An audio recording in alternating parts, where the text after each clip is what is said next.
Hey there and welcome back to Elden Ring. Now, it's fair warning, just right off the bat, some of my sound stuff has gotten janked up a little bit.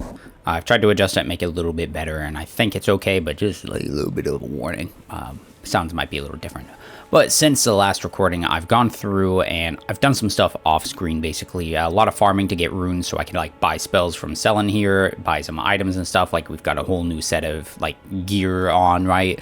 As well as, you know, just kind of leveling up a little bit as well. So I kind of want to go through some things real quick before we actually get into the meat of the episode. There's still two things I want to knock out real quick before going into Stormveil. Nah, we're just going to go right into Stormveil. We're just going to go right on in there. But let's take a look at some of the things I got. If you notice, I got full set of armor. I have a battle axe on. I say full set of armor. It's a chainmail helmet for weight purposes. But overall, kind of sort of the same. I started using the battle axe because I forgot how much I enjoy them. And I also got a Lordsworn Great Shield on. It's a wooden one, so it's like one of the lighter ones you can use. It only takes 16 strength. Weight-wise is really not too bad. I mean, honestly, only weighs a tiny bit more than the brass shield. But it doesn't have that 100% physical damage negation, but it honestly is fine. I just wanted to use a great shield, right? Now, one of the things we got was a spike club. We got it for some of the demi-humans, the big ones. Not like the giant ones like we fought the chieftains, but there's, you know, the big ones that have the big spike clubs. And it's a club with beast fangs wrapped around the striking end, and an uneven spread of fangs causes blood loss. So it causes blood loss, you can see there, which is really fun, and I sort of want to go ahead and use it. But I think as we go, like, I might swap around weapons a bit. But given only to the toughest of demi-humans, this weapon is a badge of honor, or so the demi-humans believe. So there's interesting, because like you start reading the first thing, you're like, oh, given to the toughest ones, it's a badge of honor, awesome. Or so you believe. So it's like, you know, it completely circumvents like your immediate thoughts as you're reading it. So I'm really wondering, like, well, like why? What is it? What is the point of giving it to them? You know, and who's giving it to them? Is it their leaders, like that leader that got captured in Fort Height, or what? Then past that, we got something else. And I double check. I also got this old aristocrat gown. I don't think I had explained this at all either, but it's a gown of soft cloth adorned with fine gold embroidery. Travel attire worn by nobles in the capital, garb favored by the aged. Now, this dropped from the random wandering nobles around the place, right? Abandoning their birthplace after the shattering, these undead wanderers are the pitiful product of unending life. So it's like all those nobles were from the capital. They abandoned it, and now they're here. And why would they come here? They're looking for something. They're crazy. They're undead for some reason. Like, how are they undead? And I wonder if part of why they're here, because there's so many here, what is in this place? Like, they're all along this road, like up and along here, and there's a cart that has some items in it, and it's all going up here to the waypoint, the gate front, which then leads us further into the castle. And what's at the castle?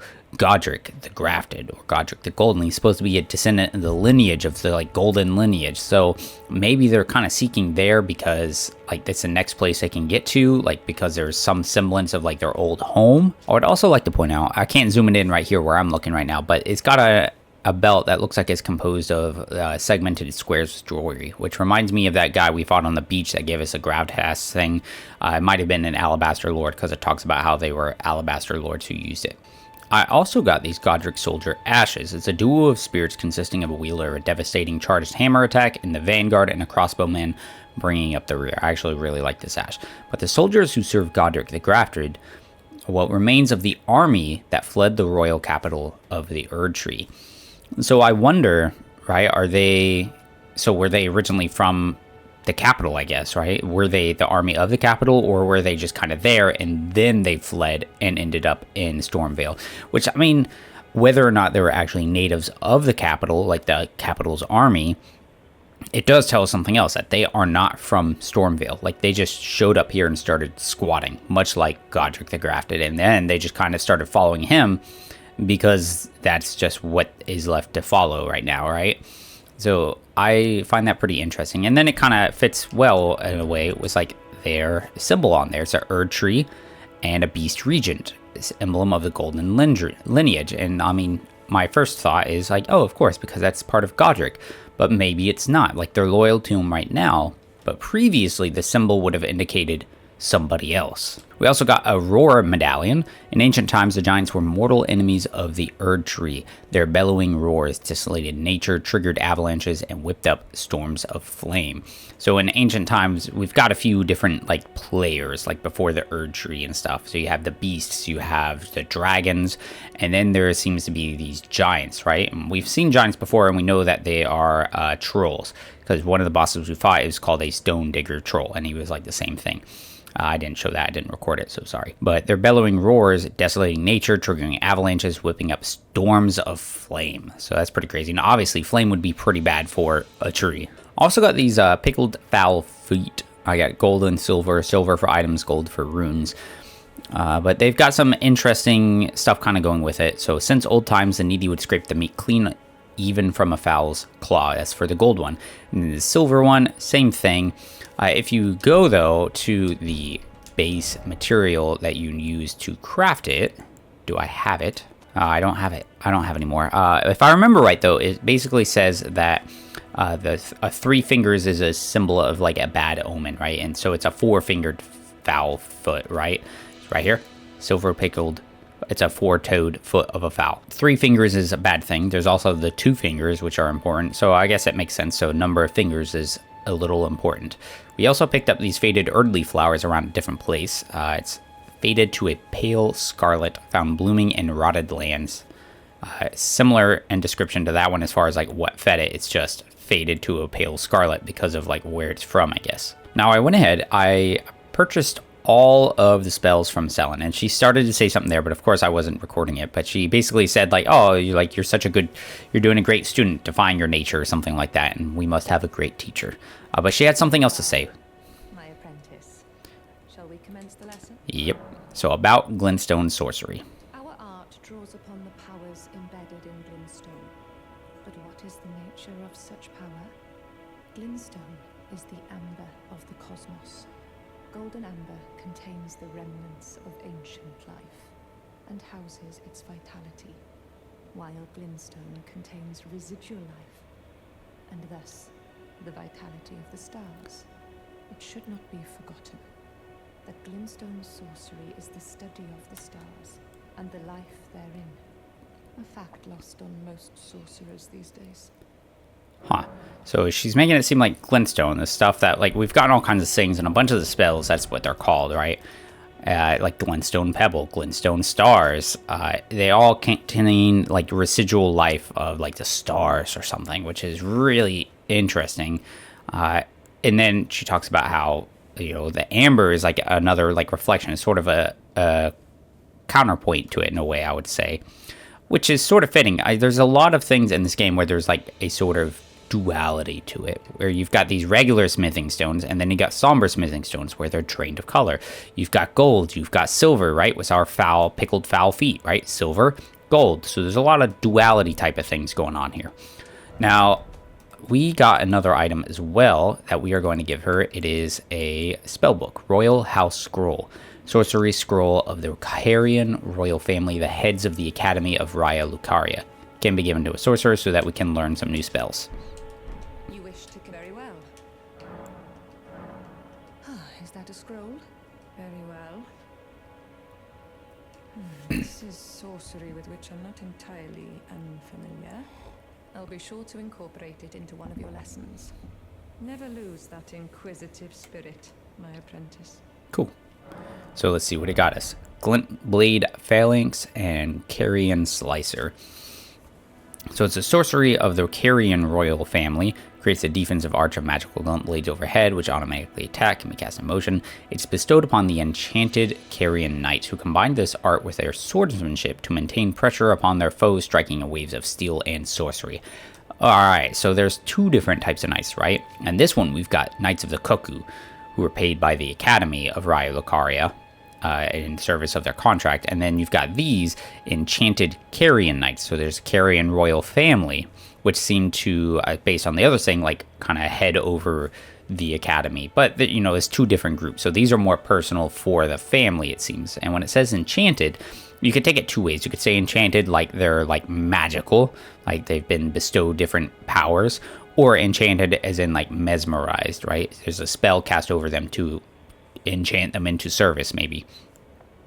This one, the Carrion Slicer, does a magic sword, delivers a swift sweeping slash, can be used over and over.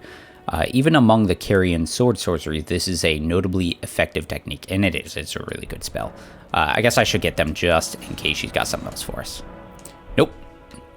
Alright. I said going into freaking Stormveil Castle, but dude, I've already spent nearly 10 minutes talking to Selene and crap and reading things. We're just gonna make this a quick one. Go over here, hit some of these things, and then yeah, move on from there. All right, so right up ahead, there's a beetle. I never got that good look at it, right? I mentioned in one of my other ones. We can maybe try and see the back of it, except it is facing the other way. So we're gonna try and circle around it, but we have to be careful. There's a crab there. Big, gnarly crab. Trying to kind of sneak on him a little bit. Yeah, see how there's a little symbol on him? To me, that looks like an eye. Can I get closer? Oh, shoot. No, get out of the crab. Oh, shit. I don't want to lose that beetle. Wait. Oh, there he is. Oh, he got away. That's all right. We're not too worried about it. But we're going to take on all these crabs. They can actually hurt each other, it seems, which is kind of nice. Yeah. Bummer for you guys. But look how well this shield can block. Even though it doesn't block 100%, our health isn't really moving all that much. And even though we take that damage, we can get health back from these critical hits thanks to our Crimson Dagger.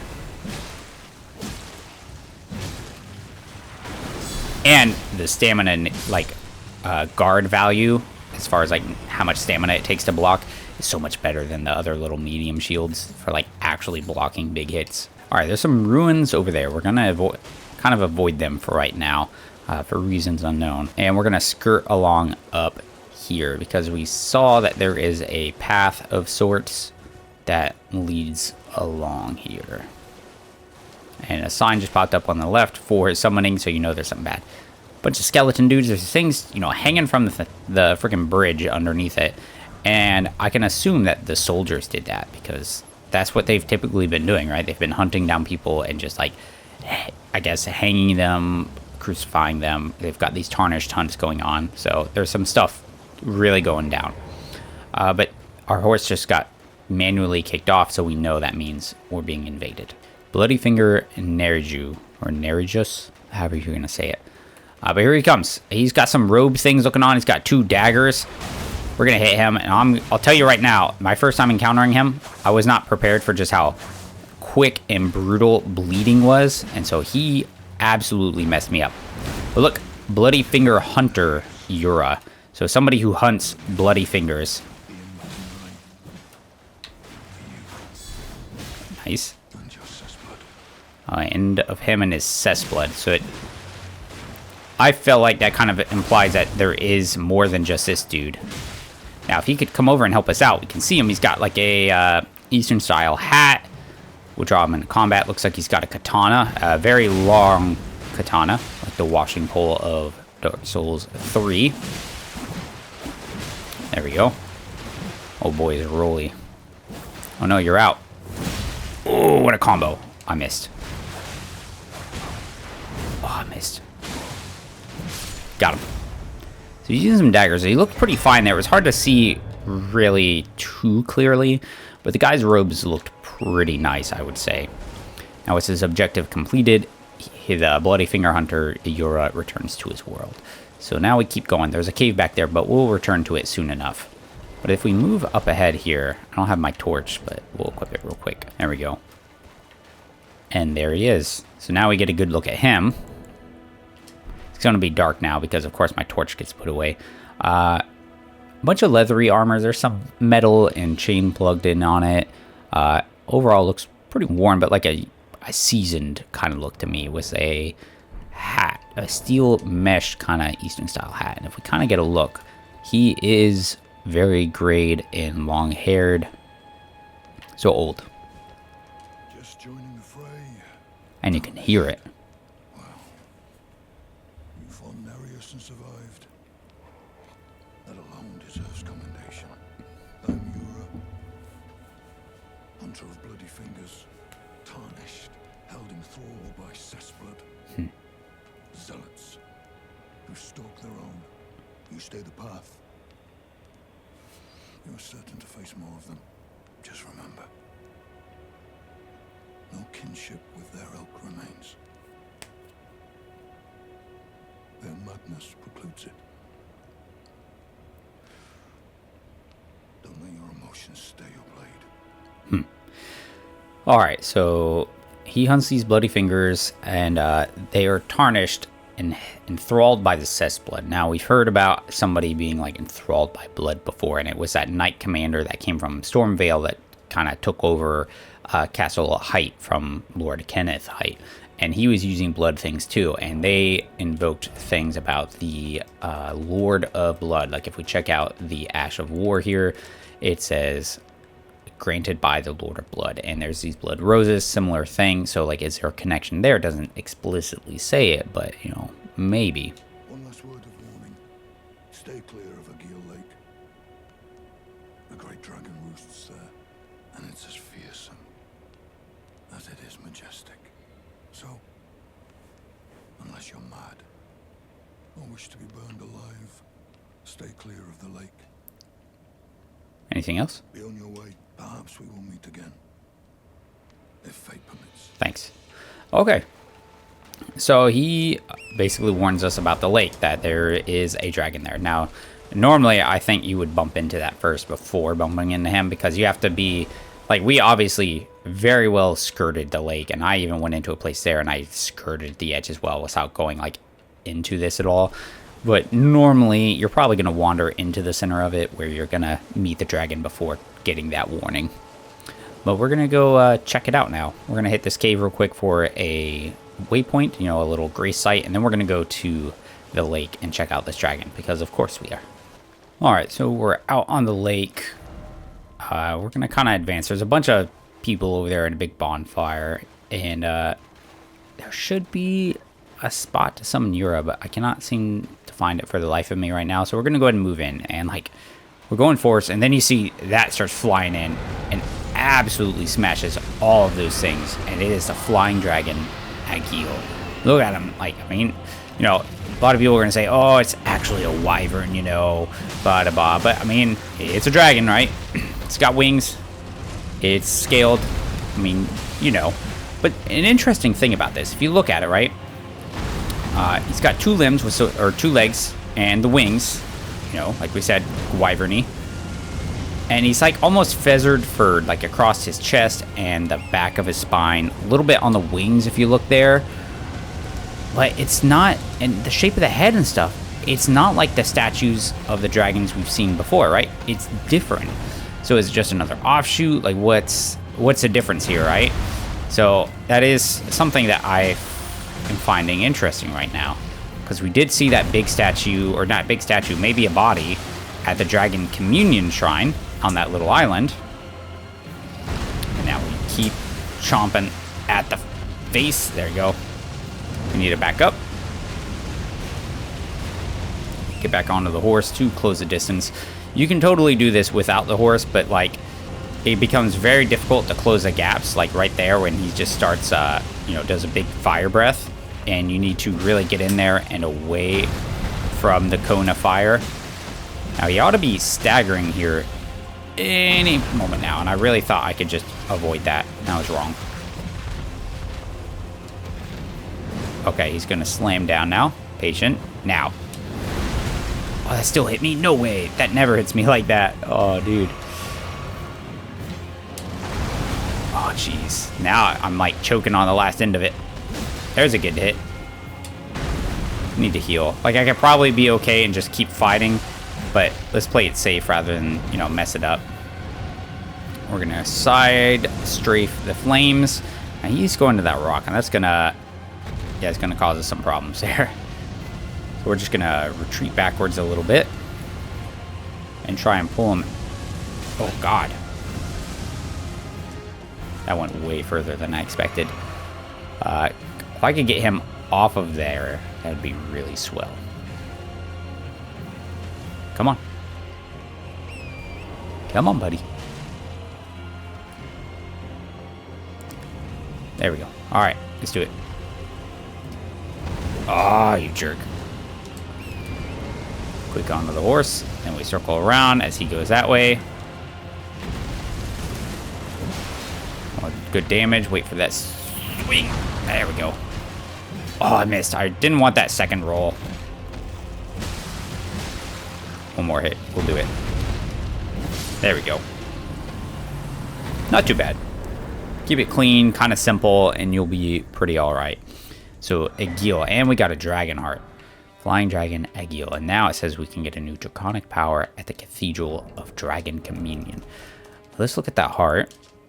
Thing's pretty gnarly though. Looks got like spiky, like bony ridges to it. Is a dragon heart seized by a dragon tracker, which I guess is us. Riddled with gravelstone, this grotesque organ continues to beat vivaciously. An offering used in the Dragon Communion. Consume a dragon's heart at the altar to make its power yours. While a terrible and savage-looking thing, the heart has a peculiar beauty to it. Interesting. So riddled with gravelstone. Alright. One thing I wonder, this place is Argheel Lake, right? If we see it right here, it says Argheel Lake South, and there's Argheel Lake North. So is the lake named after the dragon, or is the dragon named after the lake, right? And look who we have here. It's Yura again. What does he have to say? Beautiful work. Felling that dragon. Thanks. Nice of you to help me. There's something you might like to know. The heart you brought back. It's used in Dragon Communion. If you should find yourself overcome by hunger for the heart, yearning for its strength, then seek the decrepit church on the little island off the western coast. Anything else? You must not forget, though, those who partake in Dragon Communion will one day shed their humanity. Huh. Their hunger for dragon, their yearning, only worsens until the floodgates burst, unleashing eternal torment. Huh. The strength of a mighty dragon. Magnificent, but deadly. It's no surprise that Dragon Communion is ruinous. Alright. Interesting. So we could use it for, you know, power. And I mean, even in the item, it talks about, what's it say? No, maybe it doesn't say anything. But yeah, it's overcome with the hunger for it. And then it'll consume us, huh? Alright. Well, that's cool. Alright, well, let's do this last thing over here in Murkwater Cave. And of course, it's a dark cave. Let's go ahead and put on our torch so we can see. Oh, there's a guy. Okay, he's not doing anything. Oh, and look on the ground. There's little chains, and they've got bells on them. Traps.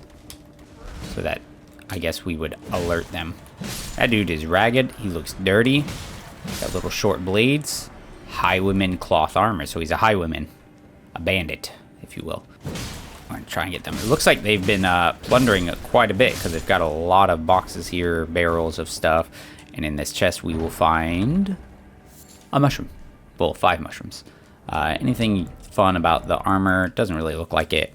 Hideously stained and ragged cloth armor worn by former foot soldiers who have turned to banditry. Okay, so they used to be foot soldiers, and I mean it matches up pretty close. It's like that one looks like. So, I wonder, you know, on the roads and stuff, we've seen that there are a lot of, like, broken carts and stuff. So I wonder if they're all being hit by these various bandits and stuff. And boss fight. Bandit leader. Except we don't see anything. Again, more supplies and things. Burning campfire. And a chest. Oh.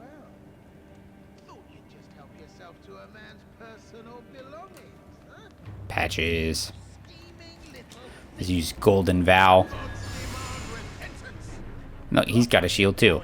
Has a hawk emblem on it, it looks like. Using a spear, bald guy. We know, if you played the Dark Souls games, you know who Patches is.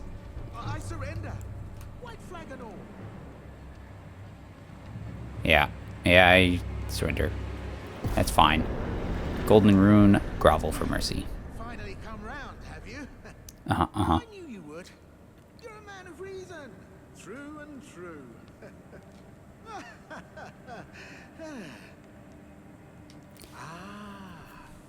Well, what what do you know? You're tarnished, like me. Now, how did I get that wrong?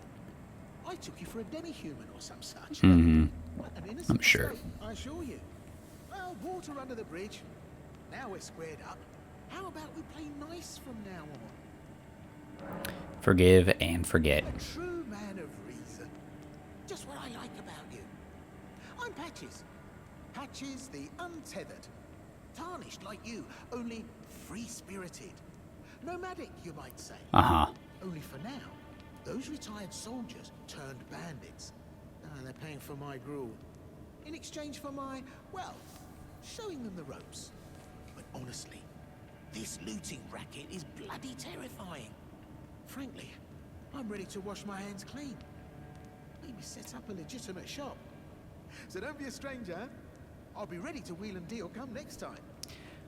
Gavlin wheel, Gavlin deal. Alright, so... Forget to pop back for another visit. I'll be ready to whip. Alright, so come back and maybe he'll trade. We didn't pick up this item. I was kind of curious if something would change if I didn't actually take the item. I didn't notice anything. It's cloth armor and pants. Like, I don't... There's nothing, just clothing. That's it. Alright, now there's another chest there. He got pissed when we opened the first one, so we probably shouldn't open this one. Let's talk to him. Well, nice of you to drop in finally. It's been 5 seconds. Ad hoc, but I'm sure you'll find something. And welcome to where you won't need a refund, because everything's top notch. Uh-huh. Let's see what he's got. There's a gold pickled foulfoot. Fan daggers. Alright. Those are pretty solid items. Margit's shackle. Oh, look at that. It's like a... Looks like a stone thing covered in roots. There's some kind of golden picture on there. I can't tell if it's like kind of like the Elden Ring emblem or maybe it's like Erd Tree. But it's a fetish bathed in golden magic. The shackles were used to bind the accursed people called the Omen. And these ones were made to keep a particular omen under strictest confinement. Though faint, the shackles still retain vestiges of power, enough to trap the once-bound Margit on Earth, if only for a short time. So, we fought Margit the Fell, right? And he said the Fell Omen, and it's to keep these cursed people called Omen. So we can get that to, I guess, deal with him. Grace Mimics, just something to check out. No real interesting thing there. Glass. Nothing there. There's another missionary case. Cookbook. We'll take you. Stone sword keys are pretty handy. There's a horse crest wooden shield. A sacrificial twig is a talisman fashioned from a dried twig so slender that it might snap at the slightest touch. Prevents rune loss upon death, but will be lost itself in exchange. Believed to be a twig pruned from the Erd Tree long ago. It kind of, I mean, I can see how it's got the loop at the top to be a talisman. The point at the bottom, it reminds me of a needle, actually. But in addition to that, the like kind of branching, forky segments coming off. You know, it reminds me of that ghost candle tree thing we found in the woods. I had a little ghost guy show up. It reminds me of that, but it's probably just because it looks, you know, kind of branchy, like not necessarily that the two are tied in any particular reason. About the bandits. Those bandits make a clean break. Now they're all suppliers. And good ones. Still try and kill me when I walk in, though. They don't understand a word I'm saying. But it hardly matters. They're all foot soldiers. Survivors of a defeated army. Worked to the bone by their high and mighty lord. Only to be thrown out with the rubbish. It's the same old story everywhere I go. To hell with it all. That chest. Wondering what's inside the treasure chest. Well, it's nothing too special. Just something I'm saving as thanks for a very valuable customer. But then again, it would fetch some spectacular coin. And besides, this valuable customer could be a long time coming. Huh? Everything is give and take. Give and take. That sounds like a trap to me. We're going to leave it alone for now. That is going to be it, though. There's still more things you can do here in Limgrave. Like, I've kind of just scratched, not really scratched the surface. We've been through pretty well most of the things, but there's still more things we can do here. Like there's several dungeons I still haven't cleared up, just other things that we could do. But we're gonna go into Stormveil next. So thanks for joining me here. Try to keep this one pretty quick, and then yeah, we're gonna move on. We're gonna actually make some real progress. Thanks for joining. Thanks for watching. I hope you guys kind of enjoyed it. But until the next one, take care.